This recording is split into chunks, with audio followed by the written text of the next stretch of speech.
Hi everyone, it's Aisha here. In March this year, I decided to take a leap of faith and quit my job so I could focus on moving to New York, which is where I always felt like I wanted to build a home and make my life. If you know me, you probably know that in Sydney, I never really felt completely at ease. I felt like there was always something more that I wanted, and it didn't give me everything that I needed. And in a lot of ways, it felt like a city that gave me all of my firsts and nothing more than that. And I always felt like when I went to Bondi Beach, which is where I used to live, I used to look beyond the shore and think about all the things that the world had to offer me. And I just wanted to go beyond the ocean. And I think that's where New York found its place in my life.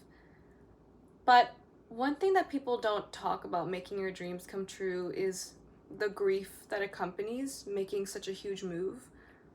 Because I knew that Sydney wasn't the life that I wanted, and there was a lot of pain accompanying that decision to stay there. If I had stayed there, I would have constricted myself, I would have compromised on my dreams, on myself, and I think that those who loved me could see how much suffering it was causing me. And in a lot of ways, the way that I felt constricted wasn't a choice. I didn't really have an option to feel otherwise. I've always been somebody that was incredibly expressive, and when I really want something, I make that dream come true.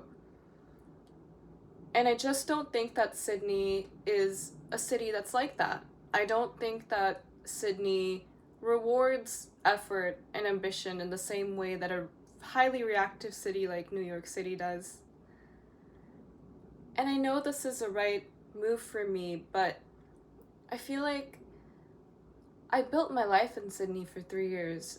I made the choice of choosing my friends, of pursuing the things that I love, my love of movement, my love of expression, with even my work and my friends. It was the first time in my life where I had complete reign over my choices and my decisions. For 3 years. Leaving that life behind, there was a lot of grief accompanying my move to New York. In a lot of ways, moving your life to somewhere you know you belong isn't just rewarded immediately. I'm not going to get everything I want from the get-go in this city. I have to put in the effort and make those choices for myself. And I know that I can make those choices. I've always been an engineer at the heart, building my own life and engineering my life into the way that I want it to be like. And those are all really important components of who I am. But there's so much grief accompanying that. I've been here for a week. I miss my family and I miss my friends. I miss my home. I miss my old life. And sometimes I want to wake up in my bed in Sydney and hope that maybe I have another chance at feeling like I can live that life again, even though I know I belong here in New York. There's so much grief with making your dreams come true. And if there's anything I wish I could tell myself, that inevitably when you really want something and you know what you want, you're going to make those decisions for yourself because it just comes naturally to you. You're not a person that stays stuck in one place for too long. You make those decisions to keep moving forward because that's the only thing that you know. So there's one thing I could tell myself.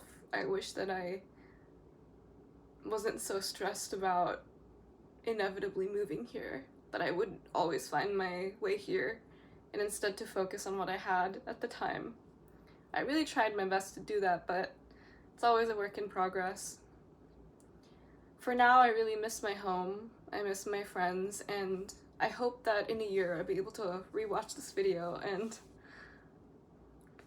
yeah, think that and think about how far I've come in my life here.